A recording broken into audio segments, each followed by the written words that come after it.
श्री महावीराय नमः। परम श्रद्धेय शमन संख्य चतुर्थ परतर आचार्य सम्राट पूज्य गुरुदेव श्री शिव मुनि महाराज। आगम ज्ञाता आगम पुरुष पाठाई भगवान पूज्य गुरुदेव श्री जितेंद्र मुनि महाराज।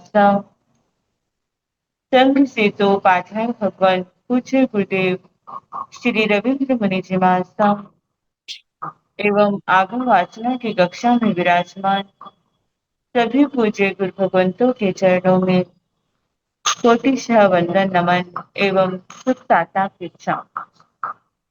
आज के आगम वाचना में गुरुवंदना का लाभ ले रहे हैं उप प्रवर्तनी संधारा साधिका महासाध्वी श्री करुणा जी महाराज साहब के सुशिष्या महासाध्वी श्री गुणेशा जी महाराज साहब एवं महासाध्वी श्री माधुरी जी महाराज साहब आदि थाना। देखो तो अनंत वंदामि नमस्यामि सरकारे में सम्माने कल्याण मंगलम देव्यं चेव्यं पद्वसंति मंगलम। देखो तो अनंत वंदामि नमस्यामि सरकारे सम्माने कल्याण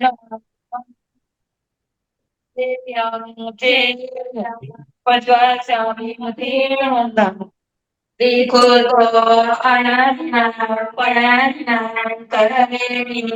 वदामि नमस्यामि सकारे में समाने कलान देव्यं देव्यं पद्वसामि मधीरं। लोक साता जी सबको साता है। कृपा भगवान आप श्री जी की आप श्री जी को सुख साता को भगवान। हाँ मंदिर वंदना बोलते। आज की तपस्या का लाभ ले रहे प्रवर्तनी संधारा साधिका महासाध्वी श्री स्वर्ण कांता जी महाराज साहब की पुत्र शिष्या महासाध्वी श्री सुव्रता जी महाराज साहब उपवास एवं गुरुणी स्वर्ण राज किरण स्वाति जी महाराज साहब की सुशिष्या महासाध्वी श्री अर्चिता जी महाराज साहब उपवास। आज के आइंभिल की तपस्या का लाभ ले रहे हैं उप प्रवर्तनी संधारा साधिका महासाध्वी श्री करुणा जी महाराज साहब की सुशिष्या महासाध्वी श्री गुनिशा जी महाराज साहब आइंभिल। इन सभी तपस्वियों के तप की हम अनुमोदना करते हैं और सुख साता पूछते हैं। अपूज्य गुरुदेव के चरणों में करबद्ध प्रार्थना करते हैं कि कृपया आप पधारें और हमें आत्माओं का अनमोल ज्ञान प्रदान करें। पधारें।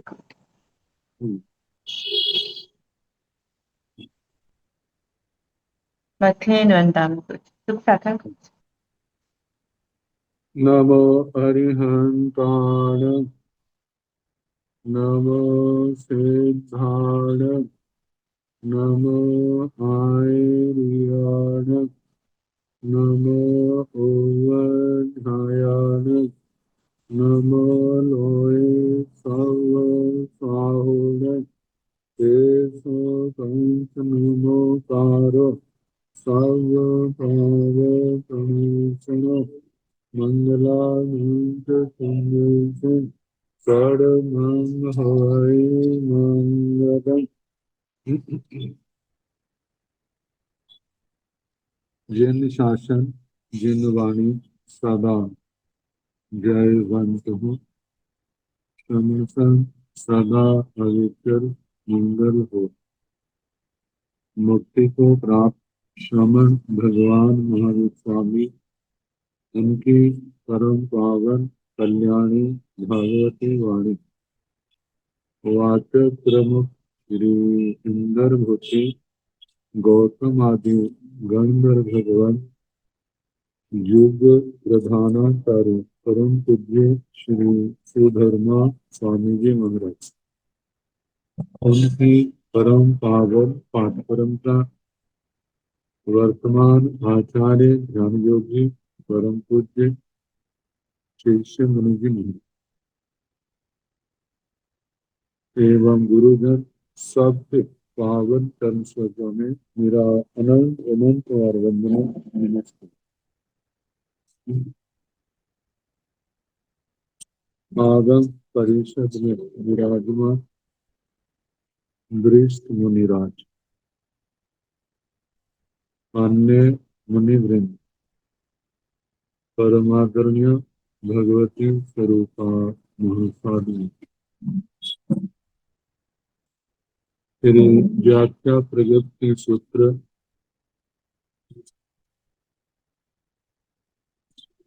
श्री भगवती सूत्र जिसका दूसरा नाम है विवाचना प्रारंभ है। सातवां शतक और इसका प्रथम उद्देश्य सुनाना प्रारंभ किया।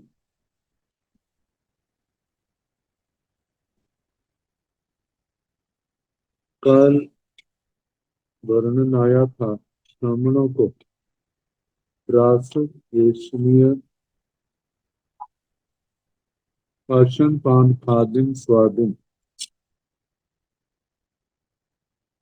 गहराने से इस आत्मा को क्या लाभ मिलता है। अब है आखिर में बताया था कि इस गति को प्राप्त हो। अब कर्म रहित जीव की गति अक्षीण भंते अकम्मस गायी पन्नायाई अंता अस्थि कहणं भंते अकम्मस गायी पन्नायाई गोयमा निसंज्ञाय निरंगण्याय गायी परिणामेण बंधन क्षीणयाय निरिंधण्याय पूर्वपयोगेन अकम्मस गायी पन्नायाय कहणं भंते निसंज्ञाय निरंगण्याय गायी परिणामेण अकम्मस गायी पन्नायाय छे जहाँ नामाय कई पुरी से सुखम तुंगम निषिद्धम निरूपहयम आणु पुण्य परिपम्य माणे दब्बे हिय तुसे हिय बेधे बेधेता अठहि मतिया ले देहि लिंपाई लिंपिता उन्हें दलाई धोई धोई सुखं समानं अथाहं अतारम अथाह मतार म पुरुषियंसि उद्गंसि पक्षिवेजा ते नूनं गोयमासे तुम्बे तेजं अठन मतिया लेवाण गुरुवत्ताय भार्यताय गुरु संभार्यताय सलिल तल मई वैता आहे धरणी तल पई ठाणे भय भवाई अंता भवाई आहेण से तुम्बे तेजं अठन मतिया लेवाण परिखयण धरणी तलमयि वैता उपेन सलिल तल परिठाणे भवै अंता भवै एवं खलु गोयमा निसंज्ञाय निरंगण्याय गई परिणामेण अकम्मस गई पन्नायाय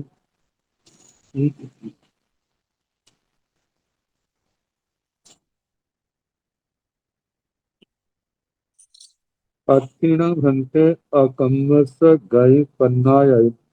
हे भगवान, जो आत्मा कर्म बंधन से रहित है, क्या उसकी गति होती है। गई पन्नाई गति प्रज्ञायते, क्या उसकी गति जानी जाती है, उसकी गति होती है।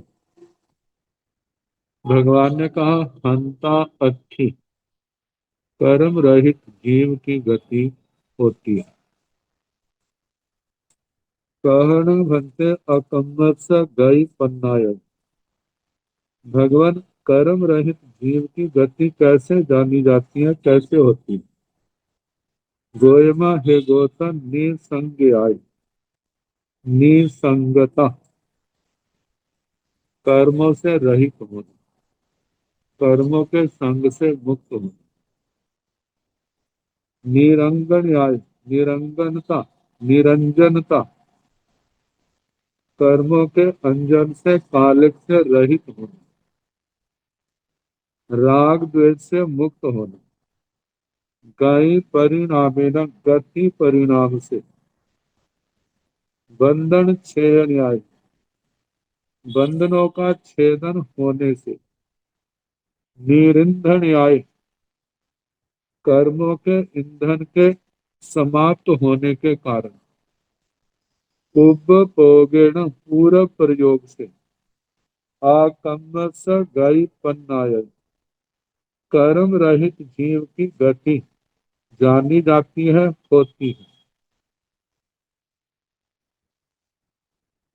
निसंगता निरंगनता, गति परिणाम बंधन छेदन और निरंधनता, ये तो आगे दृष्टांत के साथ बताई जाए। एक ही दृष्टांत है और पूरा प्रयोग, पूरा प्रयोग का ऐसे कहा जाता है जैसे कुंभकार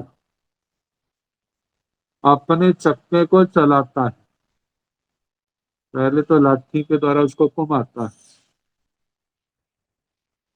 फिर वो छोड़ देता है, लेकिन छोड़ने के बाद भी चक्का पूरब के वेग के कारण से घूमता रहता है। और इसको हम ऐसे भी देख सकते हैं जैसे साइकिल का पहिया है, साइकिल खड़ा है, जब पैडल को हम घुमाते हैं तो साइकिल का पहिया चल पड़ता है। जब पैडल को घुमाना हम बंद भी कर दें तो साइकिल का पहिया फिर भी कुछ समय तक घूमता रहता है। अब पैडल घुमाने के बाद उसको बल तो नहीं दिया जा रहा घूमने के लिए, लेकिन पूरब के वेग से वो घूमता रहता है। जब पूरब का वेग प्रेशर समाप्त हो जाता है तो फिर अपने आप स्थिर हो जाता है। ऐसे ही बताया है कि पूरब प्रयोग से जब कर्म समाप्त हो गए हैं, अब गति देने वाला तो कोई नहीं, लेकिन पूरब का जो वेग संसार का कर्मों का है, उसी के प्रभाव से वो जहां से सिद्ध गति को पहुंच लोक आकर में पहुंच जाते हैं। कहनं भंते निसंज्ञाय निरंगन्याय गई परिणामेण अकम्मस गई पन्नाय। हे भगवान, निसंगता कर्मों से मुक्त होना, निरंगन्याय निरंगनता निरंजनता कर्मों के राग से रहित होना, गई परिणामे न गति के परिणाम से, अकम्मस गई पन्नाई, कर्म रहित जीव की गति जानी जाती है। ये कैसे है?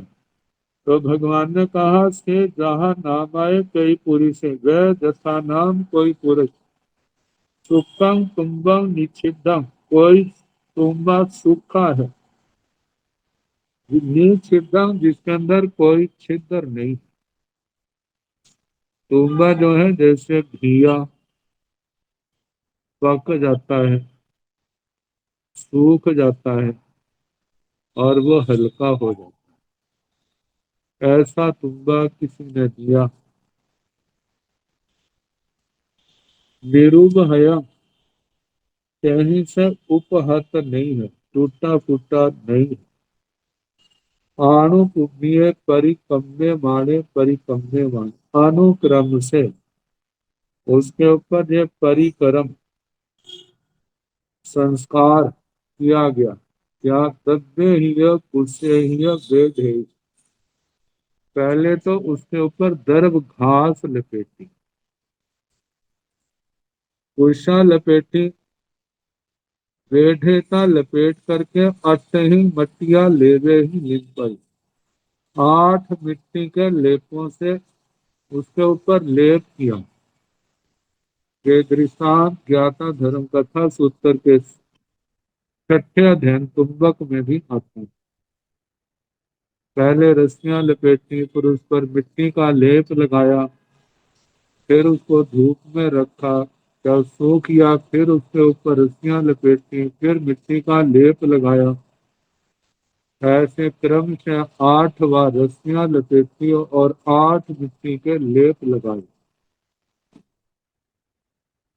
लिंपिता लेप लगाकर उन्हें दलाई, धूप में रख देते हैं। भूइं भूइं सुखम समान, बार बार जब ऐसा करते हैं, 8 रस्सियों के लपेटे और 8 बार मिट्टी के लेप लगाए। ऐसा करने से उसका बोझ जो है, भारीपन, गुरुता बढ़ गई। तो कोई व्यक्ति ऐसा करता है, अथाह जिसका तल दिखाई नहीं देता, अतारम जिसको तरना मुश्किल है, अपौरुषीयंसी मतलब पुरुष प्रमाण से भी ज्यादा, पुरुष खड़ा हो तो डूब जाता है। ऐसे अनेक पुरुष प्रमाण, उदगंसी पानी में पकीवे जा, कोई उसको डाल दे। ते नून गोयमा से तुम्बे तेसिन अठण मटिया लेवाण गुरुवत्ताय। हे गौतम, निश्चय ही वह तुम्बा उन 8 मिट्टी के लेपों की गुरुता से, भारीयताय भारीपन से, गुरु संभार्यताय गुरुता और भारीपन से, सलिल तलम आई बहिता पानी के तल को लांग करके आहे, धरणी तल पैठाने भवे नीचे पृथ्वी तल पर प्रतिष्ठित हो जाता है। नीचे पानी को लांग करके जमीन पर पहुंच जाता है। हंता भवे, क्या ऐसा होता है? हाँ होता है। आहेणम से तुम्बे तेसिन, अठनम मटिया लेवाण परिखयन। फिर उसके बाद वह तुम्बा जो है, उन 8 मिट्टी के लेपों के परिक्षय होने से, क्योंकि मिट्टी में वो जब पानी में चला गया, मिट्टी उसके अंदर जाने लग पड़ी और मिट्टी में पानी जाने लग पड़ा और पानी में मिट्टी घुलने लग पड़ी। जैसे जैसे पानी में मिट्टी घुलती जाती है, मिट्टी के लेप पानी के अंदर मिल रहे हैं और तुम्बे से उतर रहे हैं। जैसे तुम्बा हल्का है, तुम्बे का घनत्व कम है, ऐसे घास की रस्सियों का, कुशा आदि का घनत्व भी तो क्या है? कम है। और उसको पानी में डाल दो तो पानी के ऊपर तरने लग जाते हैं। तो ऐसा होने के कारण जब वह मिट्टी के लेप क्षय हो गए, तो वो तुम्बा धरणी तल को आई बैठा, वहां से उठ करके उपिम ऊपर सलिल तल पैठाने भवई, सलिल तल पानी के ऊपर के तल में आकर के प्रतिष्ठित हो जाता है। हंता भवई, हाँ ऐसा होता है। पूछा क्या ऐसा होता है? हाँ होता है।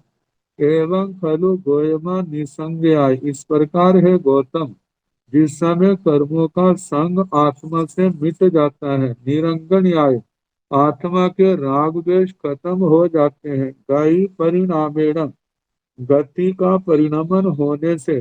अब जैसे कि कहा जाता है, आत्मा का स्वभाव है ऊपर को गति करना, और पुद्गल जिसके अंदर गुरु लघु परिणाम है, उसका स्वभाव है ऊपर से नीचे को गिरना।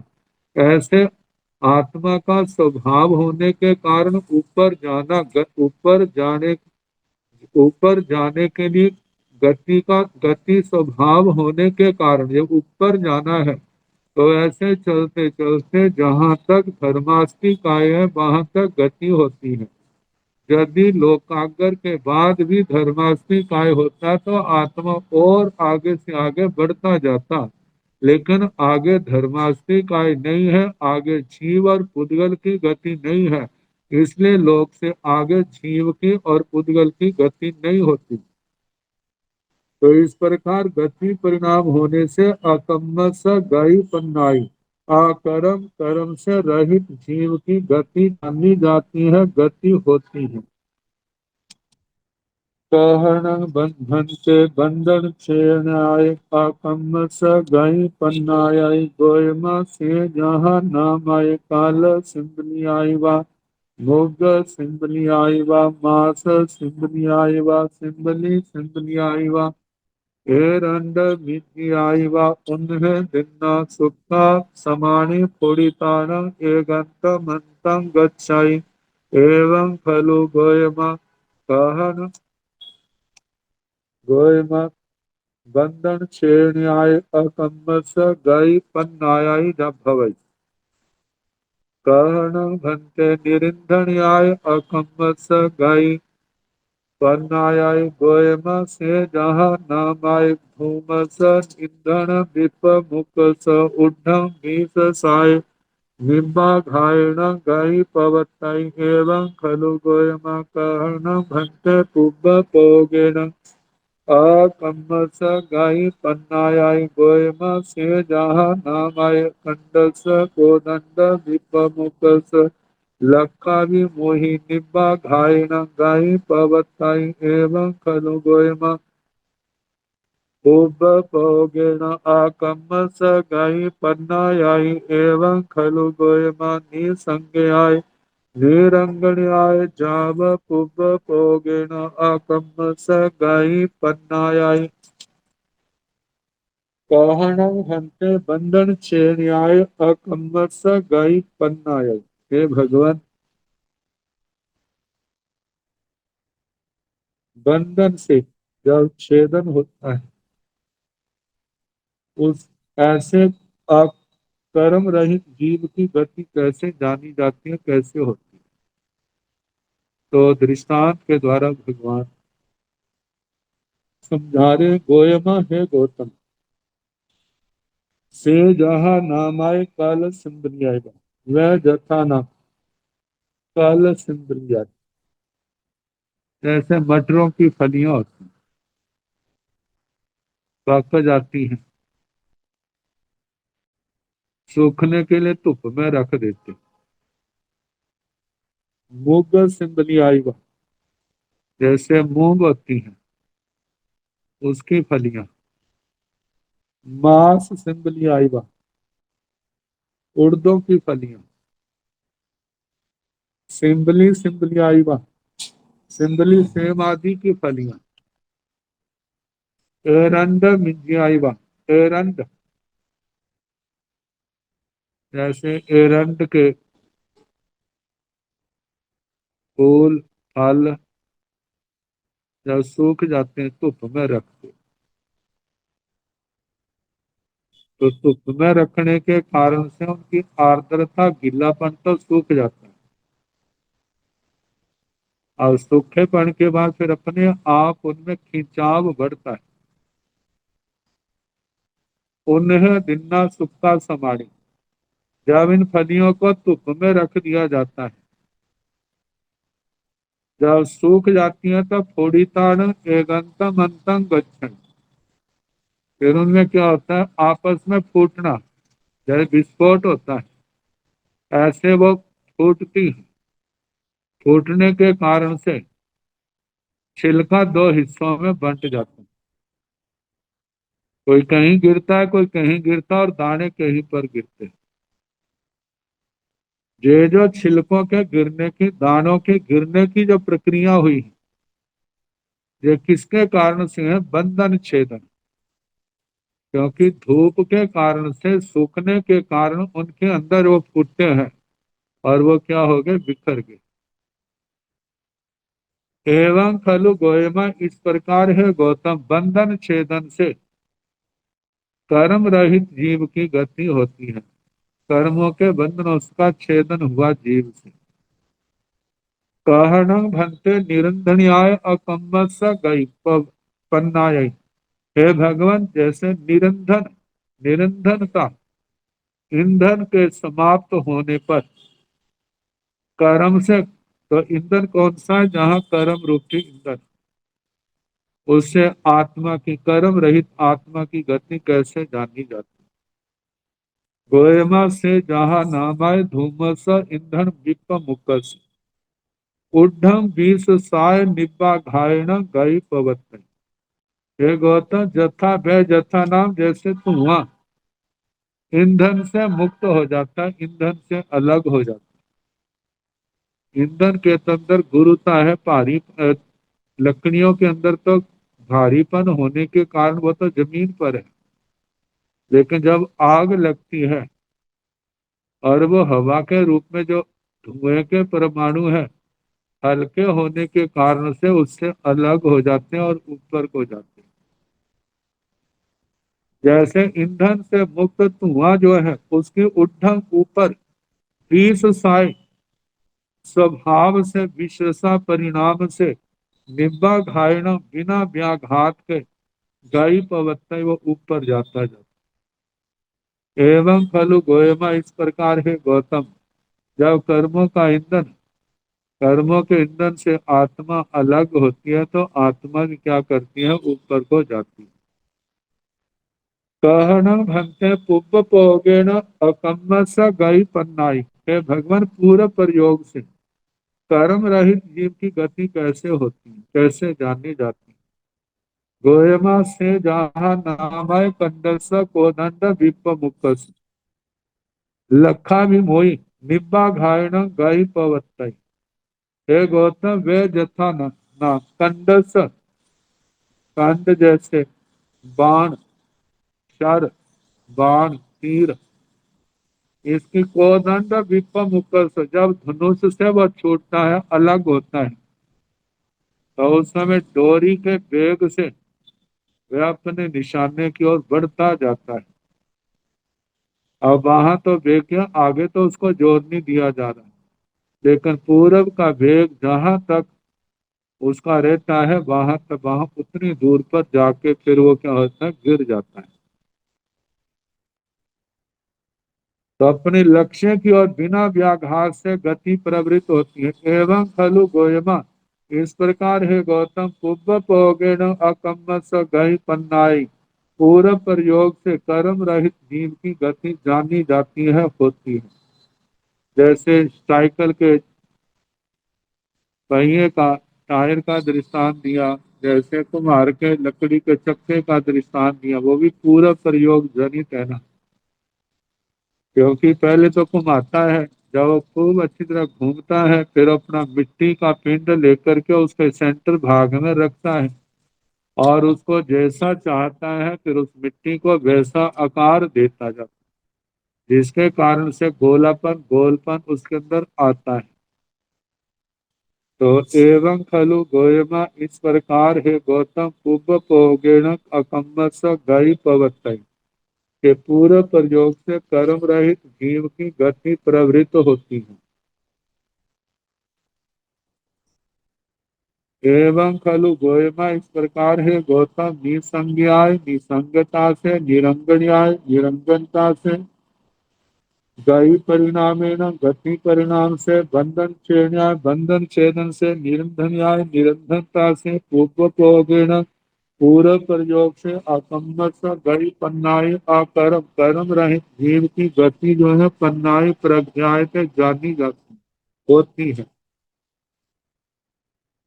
अब दुख से व्यापक, दुखीण भंते दुखेण पुड़े अदुखी दुखेण पुड़े। गोयमा दुखी दुखेण पुड़े नो अदुखी दुखेण पुड़े। दुखीण भंते निरये दुखेण पुड़े अदुखी निरये दुखेण पुड़े। गोयमा दुखी निरये दुखेण पुड़े नो अदुखी निरये निरयेण पुड़े। एवं दंडो जाव विमान्यान एवं पंचदंडका नियमा दुखे दुखेण पुड़े। दुखे दुखम पर्याय दुखे दुखम उदीरय दुखे दुखम गेय दुखे दुखम निजरय। जहाँ पर शब्द दुख और दुखी आए, दुख तो जब असाता वेदनियों उदय में आती है, तब व्यक्ति को उसकी संवेदना अनुभूति होती है। लेकिन वो कर्म जो है, उस दुख का कारण उसके पूर्व कृत कर्म, इसने जहां पर दुख के कारण भूत मिथ्यात्व आदि कर्म को भी दुख शब्द से कहा गया। तो दुखी शब्द का अर्थ व्याख्याकारों ने किया है सकर्मक जीव। सकर्मक जीव जो कर्म बंधनों के साथ हैं, जिसके कर्म बंधे हुए, तो बताया है दुखीणं भंते दुखेण पुड़े, अदुखी दुखेण पुड़े। हे भगवान, जो कर्म सहित सकर्मक जीव है वह दुख से सपृष्ट है, जहाँ अदुखी जो कर्म से रहित है वह दुखेण पुड़े दुख से सपृष्ट है। तो भगवान ने कहा दुखी दुखेण पुड़े, नो अदुखी दुखेण पुड़े। हे गौतम, जो सकर्मक जीव है वो दुख से सपृष्ट है। जो कर्म सकर्मक नहीं है वह दुख से सपृष्ट नहीं है। दुखीण भंते निरय दुखेण पुड़े, अदुखी निरय दुखेण पुड़े। हे भगवान, जो कर्म सहित नारकी दुखी है वह दुख से सपृष्ट है। जो दुखी न कर्म सहित नहीं है, कर्म रहित है, वह नारकी दुख से सपृष्ट है। वैसे तो संसार की कोई भी पर्याय ऐसी नहीं है जो कर्म से रहित, लेकिन फिर भी कहा है कि जो सकर्मक है वह तो संसारी जीव है। तो 24 दंडकों के जीव संसारी जीव है, लेकिन जहां पर दुखी और अदुखी जो शब्द लगाया है तो यही कहा जाएगा जिस समय दुख है उस समय जीव दुख से सपृष्ट है। जिस समय कभी साता वेदनी का उदय होता है तो उस समय वह दुख से सपृष्ट नहीं होता। तो जब दुख से सपृष्ट नहीं है तो उस समय कहा जाएगा कि वो असपृष्ट है। तो कहा कि नारकी जो दुखी है वह दुख से सपृष्ट है, जो दुखी नहीं है वह नारकी दुख से सपृष्ट है। गोयमा दुखी निरय दुखेण पुड़े। हे गौतम, जो दुखी है वह ही दुख से सपृष्ट है। नो अदुखी निरय दुखेण पुड़े। जो दुखी नहीं है वह नारकी दुख से सपृष्ट भी नहीं है। एवं दंडो, इस प्रकार जे अलापक जहाँ बेमानिया न बेमानिकों तक कहना, मतलब नारकी 10 भवनपति 5 स्थावर 3 विकलेंद्रिय पांचेंद्रिय त्रियांश मनुष्य व्यंतर ज्योतिषी बेमानिक जैसा जीव जब जब जीवन में दुख होता है तभी वह दुखी होते हैं।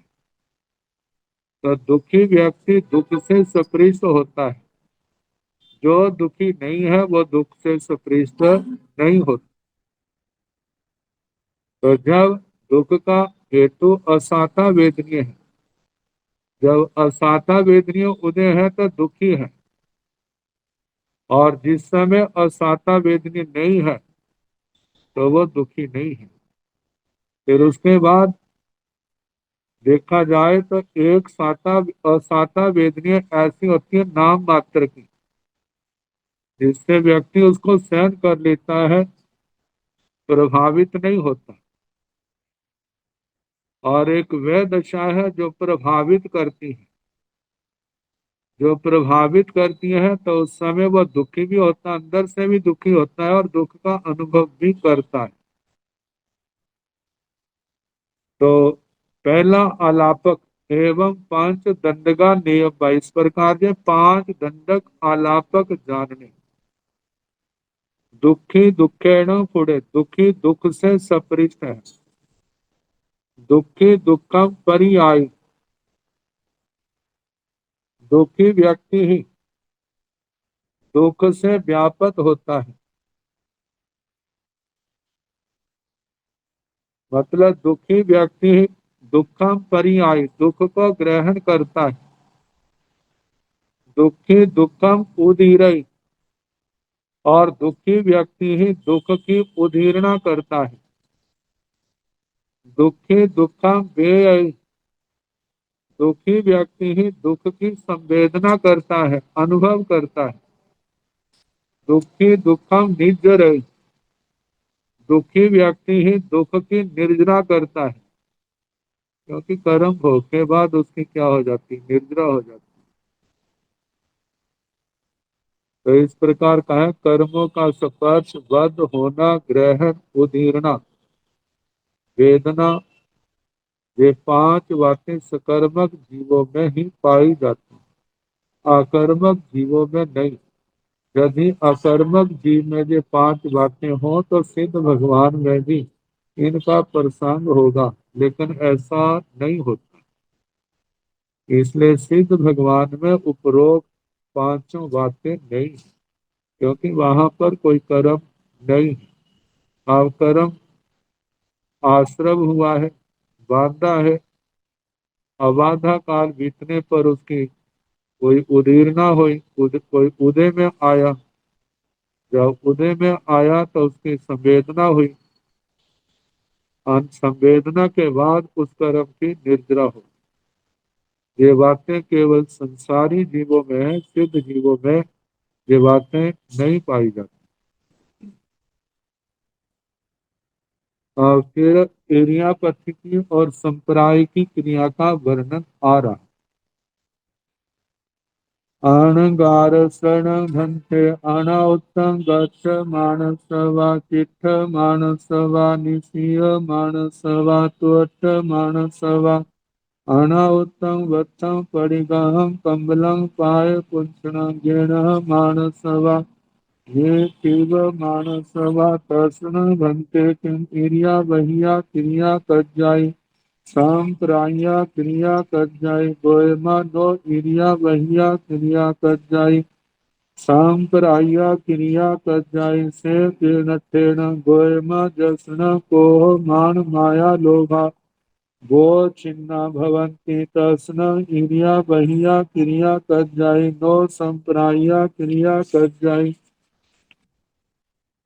जासना कोह मान माया लोभा अवचिन्ना भवन्ति तस्न संपराया क्रिया कज्जय नो क्रिया बहिया क्रिया कज्जय आह सुता रिय मानस क्रिया बहिया क्रिया कज्जय ओ सुता रिय मानस संपराया क्रिया कज्जय तेन ओ सुतमेव रियाय से तेन ठेन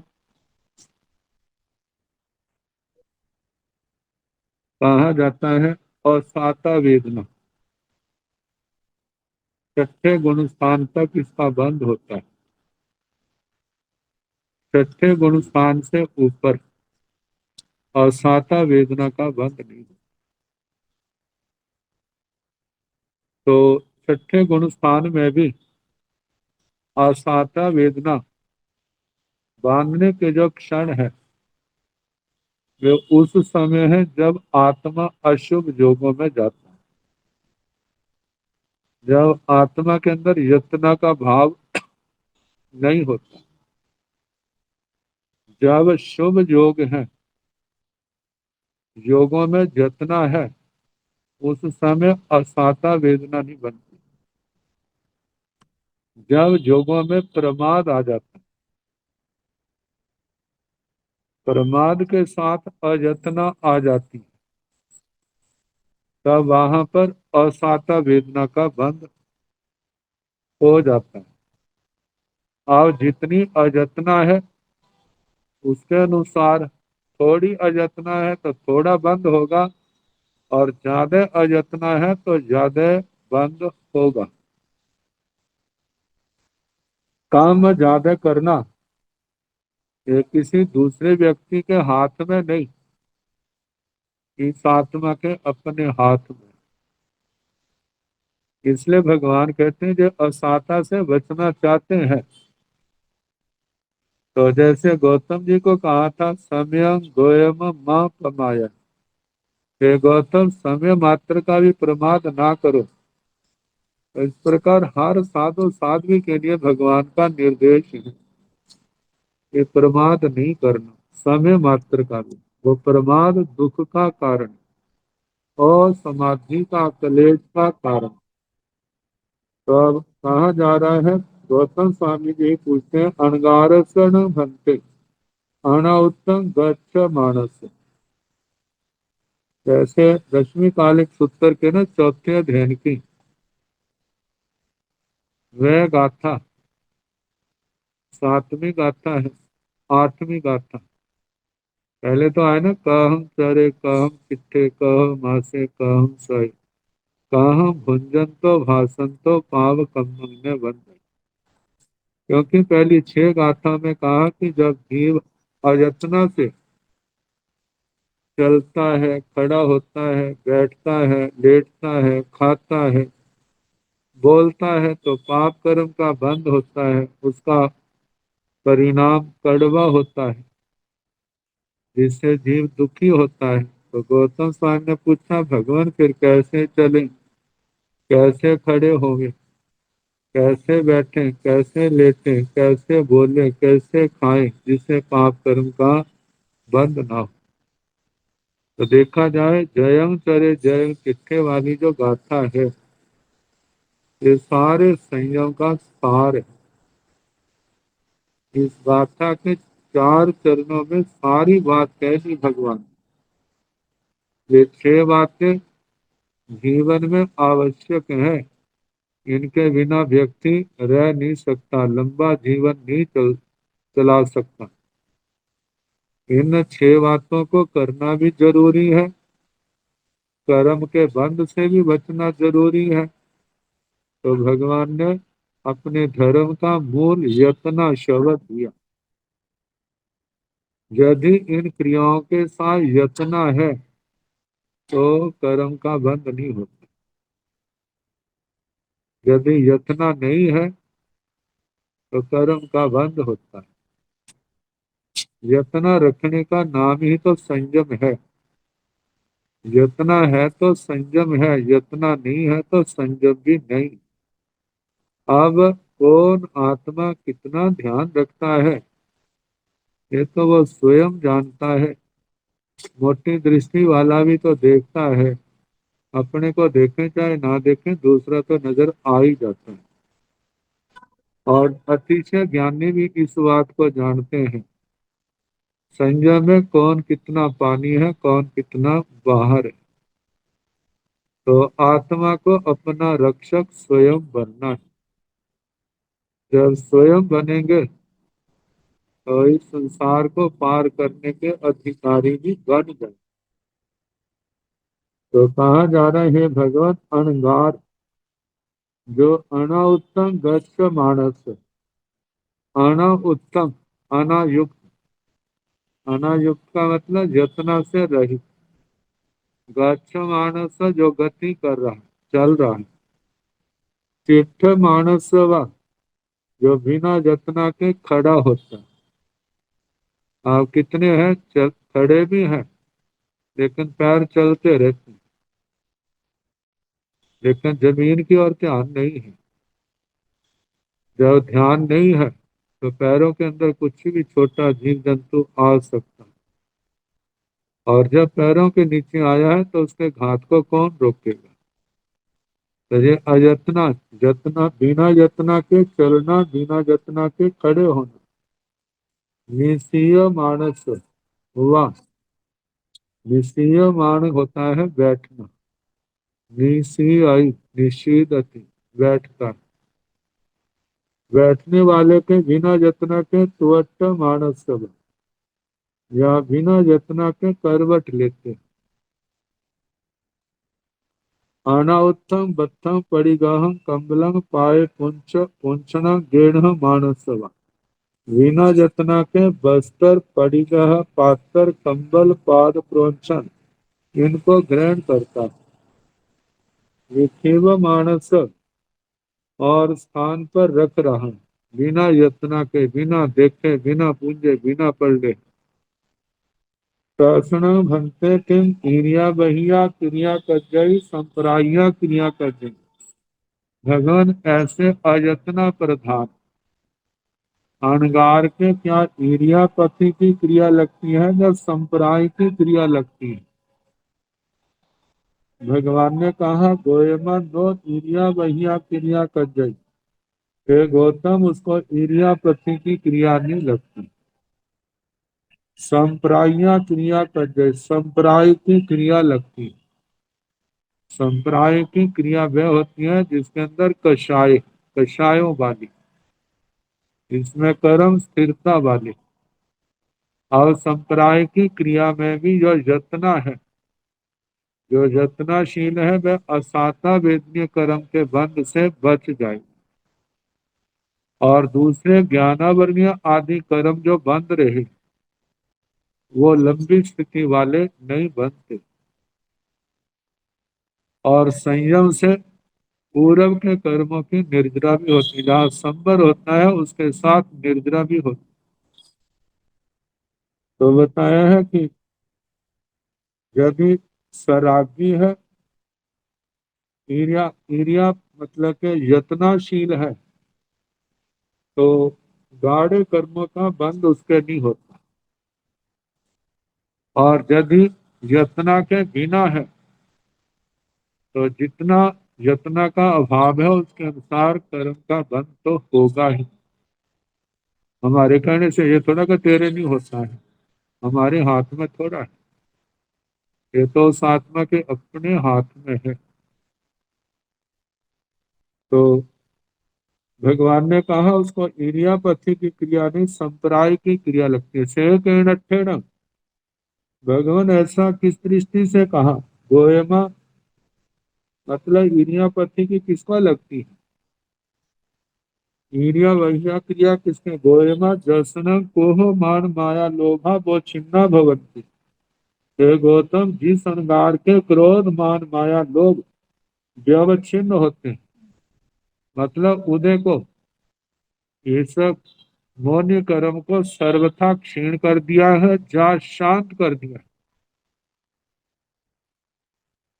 उस तर्षणम, उस अणगार के ईर्या वहिया क्रिया कर जाई, उस अणगार के, उस साधु साध्वी के ईर्यापति की क्रिया का मतलब वो लगती है। नो संप्राय क्रिया कर जाए, ऐसे अणगारों को जिनके कषायों के उदय का विच्छेद है, उनको संप्राय की क्रिया नहीं लगती। जैसण कोह मान माया लोभा अबोधिन्ना भवंती, जिस अणगार के क्रोध मान माया लोभ व्यवच्छिन्न नहीं होते, तत्ण संप्राया क्रिया का जो उसके संप्राय की क्रिया लगती। नो इरिया वहिया क्रिया का जो उसको इरियापथी की क्रिया नहीं लगती। आह सुत्ता रिय मानस इरिया वहिया क्रिया कर जय, जो सूत्र के अनुसार गति करता है उसको ईर्यापथी की क्रिया लगती है। ईर्यापथी का शुद्ध स्वरूप जो है वो तो गीतरागी के पास है। जो सराग अवस्था में है उसके संप्राय की क्रिया, ईर्यापथी का, ईर्यापथी की क्रिया का अभाव बताया। इसका मतलब पूर्ण शुद्ध रूप उस अवस्था में नहीं है। ज्यादा शुद्ध रूप तो हो सकता है, लेकिन पूर्ण शुद्ध रूप वो वीतराग दशा में। और यदि ज्यादा शुद्ध रूप है, ये भी तो सदमस्त सरागी साधक की बहुत बड़ी उपलब्धि, कि ज्यादा गाढ़े कर्म ना बांध के थोड़ों से ही क्या करे अपना जीवन चला रहा। और ऐसे बढ़ते बढ़ते कभी ऐसा ऊर्ध्वारोहण शुरू होगा जिसको हम श्रेणी कहते हैं। उपशम श्रेणी हुई तो 11वें तक पहुंच जाएगा, शपथ श्रेणी हुई तो फिर तो केवल ज्ञान केवल दर्शन तक पहुंच जाएगा। तो जो सूत्र के अनुसार गति करता है उसको इरिया पित्पथी की क्रिया लगती है। वो सूत्र रिय मानस संप्राया क्रिया कर जाए, जो सूत्र से विपरीत, उत सूत्र, सूत्र से विपरीत गमन करता है या क्रिया करता है, उसके संप्राय की क्रिया लगती है। जैसे उपलब्धि होती है ना, उपलब्धि 10% भी होती है, 20% भी होती है, 30 भी होती है, 50 भी होती है, 70, 80, 90 भी होती है, और 99 तक भी पहुंच जाती है, और 100 तक भी पहुंच जाती है। और जो व्यक्ति की अप्रमत्तता किस स्तर की है, जो उसके ऊपर निर्भर करता है। तो तेन उसुत्तमेव रियाई से तेन तेन, मतलब जो सूत्र से विपरीत गमन करता है, गति करता है, उसको संप्राय की क्रिया लगती है। तो भगवान गौतम स्वामी ने पूछा था, जो बिना यत्न के चलता है, खड़ा होता है, बैठता है, ये सारी क्रियाएं बिना यत्न के लेना देना रखना करता है, उसको कौन सी क्रिया लगती है? तो भगवान ने कहा था संप्राय की क्रिया लगती है, इडियापथी की नहीं। तो गौतम स्वामी ने पूछा वो कैसे? तब वो भगवान ने बताया कि इस कारण से उसको संप्राय की क्रिया लगती है, कषायों का उदय होने के कारण, प्रमाद के कारण। तो वह उत्सूतर सूत्र से विपरीत चलता है, इसलिए उसको संप्राय की क्रिया का बस वो क्रिया लगती है। अब अंगार आदि दोष, जैसे पांच आते हैं ना, पांच मांडले के दोष, इंगाल, अंगार, सधूम, संयोजना, अकारण, अप्रमाण, ये पांच दोष। दोष में तीन दोषों का वर्णन किया। अहन अह धन्ते, स इंगालस, स धूमस, संजोयना दोष दुट्टस, पाण भोयनस के अट्ठे पणत्ते, गोयमा जेण निगंथे वा निगंथी वा पासुएस निजं असनपान खाइम साइमं, पाड़ी गाहे का मुठ्य गिद्ध गढ़्य अच्छोबन्य आहारं आहारे, ऐसण गोयमा स इंगाले पाण भोयने, जेण निगंथे वा निगंथी वा पासुएस निजं असनपान खाइम साइमं परिगाहिता, मह्य अपत्यं कोह किलामं करेमाणे आहारं आहारे, ऐसण गोयम स्वधूमे पाण भोजने, जेनु निगंथेवा निगंथीवा जाव, पाड़ी गायता गुणु पायन हेयं अन्न दब्बेन सद्धिं संजोयता आहारं आहारे, ऐसण गोयम संजोयना दोष दुठे पाण भोजने, ऐसन गोयम स इंगालस, स धूमस, संजोयना दोष दुच्छस पान भोयनस अट्ठे पणते, आह भंते बीतिंगालस निय धूमस, संजोयना दोष विपमुखस पान भोयनस के अट्ठे पणते, गोयमा जेना निगंथेवा जा पड़ी गाहेता अमुख्य जाव आहारे, ऐसण गोयमा बीतिंगाले पाण भोयने, जेण निगंथे वा निगंथी वा जा परिगाहिता नो महिया अपत्य जाव आहारे, ऐसण गोयमा गिय धूमे पाण भोयने, जेण निगंथे वा निगंथी वा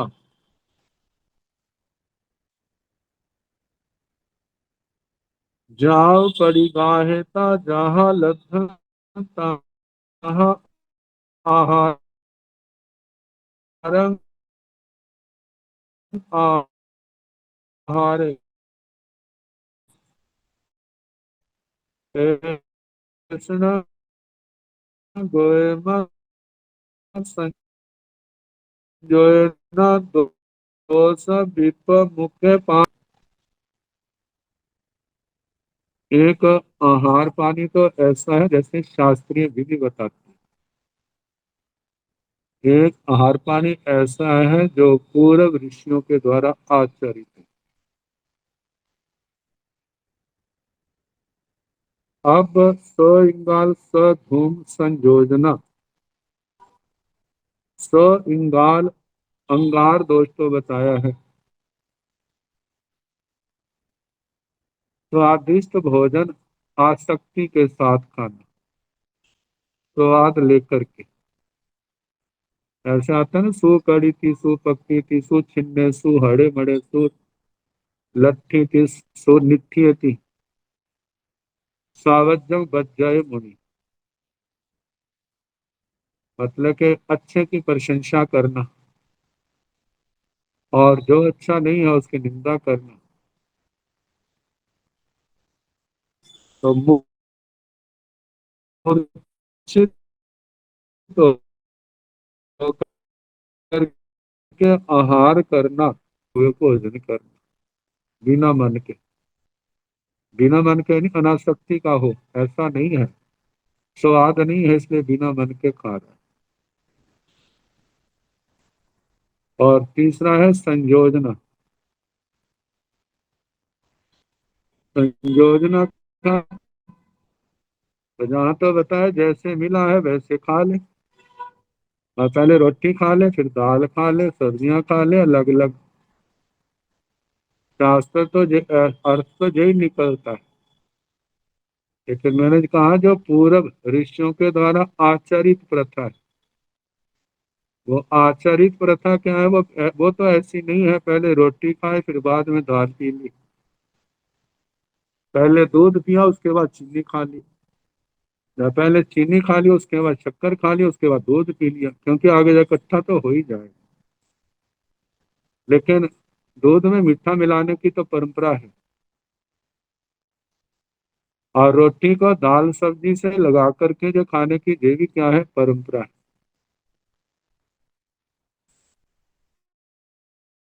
अलग अलग की परंपरा हमारे तो देखने में लगभग आई नहीं, लेकिन जैसा मिला उसमें संतोष रखे, स्वाद के लिए तड़पना नहीं, तरसना नहीं, यथा लब्धम, जैसा मिला तस्मिन संतुष्यत, उसमें संतुष्ट रहे। कम है तो कोई बात नहीं, ज्यादा है तो उसका थोड़ा प्रयोग कर लो, जिससे शरीर के ऊपर कोई दुष्प्रभाव ना पड़े। तो अह भंते स इंगालस स धूमस संजोयना दोष दुट्टस पान भोजनस केठे पणते हैं भगवन। स इंगाल मतलब अंगार दोष, स धूम धूम दोष, संजोयना दोष दुट्टस जो भोजन अंगार दोष, धूम दोष और संयोजना दोष से जो दुष्ट है, दूषित है, ऐसे पान भोजन के अच्छे पड़ते, ऐसे भोजन पानी का क्या अर्थ कहा, क्या स्वरूप कहा। तो भगवान ने कहा गोयमा जेण निगंथे व निगंथी वा, हे गौतम जो निर्ग्रंथ निर्ग्रंथी, जहाँ पर श्रावक श्राविकों का गृहस्थों का नहीं लिया, निर्ग्रंथ निर्ग्रंथी जो सब कुछ छोड़ करके मोक्ष मार्ग पर चल रही, निर्ग्रंथ निर्ग्रंथी फासु स्निग्धं जो प्रासुक ऐष्णी असण पान खाइम साइम परिगाहित, भिक्षा वृत्ति के द्वारा 42 दोष टाल करके जो भोजन लाए। तो क्या अशन पान खादिम जो प्रासुक है ऐष्णीय है, उसको परिगाहिता ग्रहण करके, ग्रहण करने के बाद जब भोजन करने लगे हैं, जब उस भोजन के प्रति जो मुच्छी मूर्छित है, आज स्वादिष्ट भोजन मिला है, आज भोजन करके मजा आ जाएगा, ऐसे मूर्छित है, गिद्ध गृद्ध है, कोई और ना ले ले, ऐसा ना हो कि मैं देखता रह जाऊं, उसके अंदर गृद्ध है, और जब मानो किसी और ने ले लिया या गुरुओं ने किसी बीमार को दे दिया, तो एकदम मन क्या हो जाएगा, असंतुष्ट, रुष्ट, ये दशा आ जाएगी। गड्ढिए उससे ग्रथित है, उसी के अंदर मन उसका जुड़ा हुआ है। अक्षोभ बनने मतलब वो आहार पात्र में नहीं, उसका दिमाग में मानो छा गया, आहारम आहार, ऐसी भावनाओं से ग्रस्त होकर के जो आहार कर रहा, उसमें मूर्छित है, वृद्ध है, ग्रथित है, अत्युपपन्न है। आहारम आहार, ऐसे आहार करता है, ऐसा गोयमा स इंगाले पान भोजन, हे गौतम जे स अंगार भोजन पानी, पान भोजन आए ना, व्यवहार में तो भोजन पानी आता, पानी भोजन नहीं कहते, भोजन पानी, देखा जाए तो भोजन का अलग महत्व है, पानी का अलग महत्व है। भोजन के अंदर व्यंजन ज्यादा है और पानी के अंदर व्यंजन कम है। लेकिन जब हम स्वरों को देखते हैं तो दोनों के अंदर भोजन के भी सारे मिलाकर के दो दीर्घ है और दो ह्रस्व है। एक दीर्घ है, दो ह्रस्व है। और पानी के अंदर दोनों ही क्या है, दीर्घ है। तो इसलिए जहां पर दोनों चार चार की मात्राएं हैं, चार चार मतलब स्वर आ जाते हैं, चार स्वर। तो अब देखा जाए कोई भी लिया जा सकता है, लेकिन जहां पर भोजन पहले आया है तो ये प्रथा है, जैसे जो शब्द आम व्यवहार में प्रचलित होते हैं तो उसी के अनुसार चल पड़ते हैं। तो व्यवहार में तो भोजन पानी कहा जाता है, लेकिन व्याकरण की दृष्टि से पान भोजन, पान भोजन, पान शब्द को पहले लिया। और जहां पर पानी की जगह पान का दिया है जो पीने योग्य है, तो इसमें अक्षर कम होने के कारण इसको पहले स्थान दिया। तो ऐसा जो भोजन पानी है वो अंगार दोष से युक्त है यदि ऐसे भोजन किया जाता है।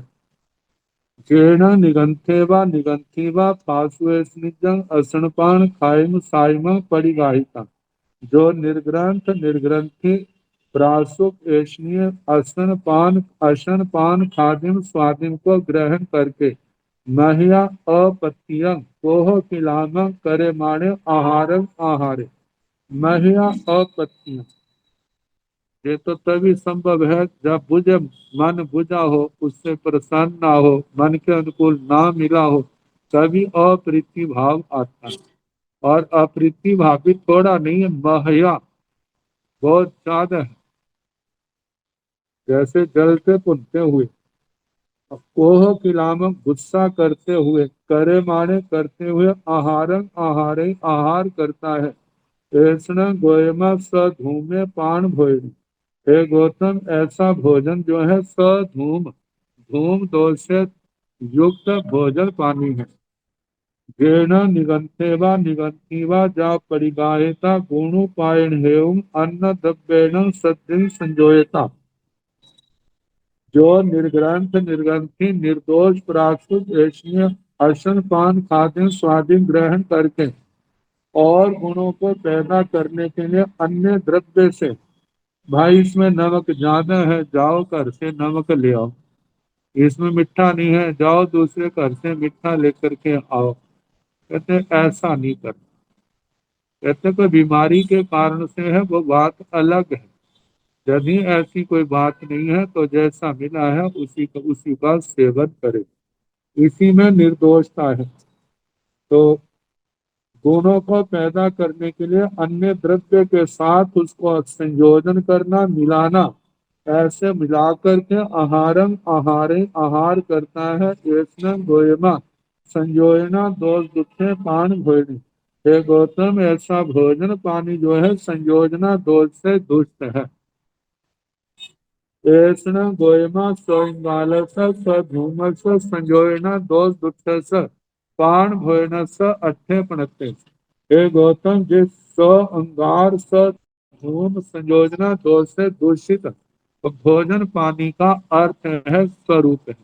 अब इसके आगे जिसमें अंगार दोष नहीं, धूम दोष नहीं, संयोजना दोष नहीं, ऐसे भोजन पानी का क्या स्वरूप है, तो इसका पाठ तो कर दिया था। अर्थ का जैसे समय होगा उसके अनुसार करने का प्रयास किया।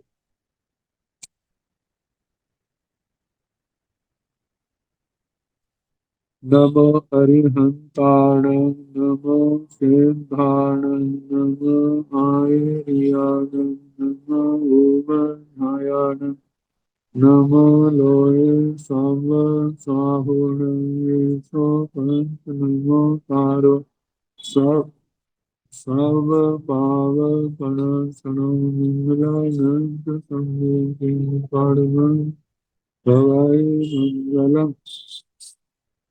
श्री दत्तारि मंगलम, हरिहंता मंगलम, संध्या मंगलम, साहु मंगलम। केवले मनतो धम्मो मंगलम प्रतारे लोकतमारि हंता लोकतमा सुंदर लोकतमा साहो लोकतमा केवले मनतो धम्मो लोकतमो प्रतारे शरणं प्रवज्जामि आरे हंते शरणं प्रवज्जामि सिंहे शरणं प्रवज्जामि साहो शरणं प्रवज्जामि केवले पुनः धम्मं शरणं प्रवज्जामि चार शरणे सुख करने दुख हरने मंगल करने और शरणानिधि को जो भाव प्राणी आद करे अक्षय प्राप्त हो यथा योग्य वंदना सुख साधन।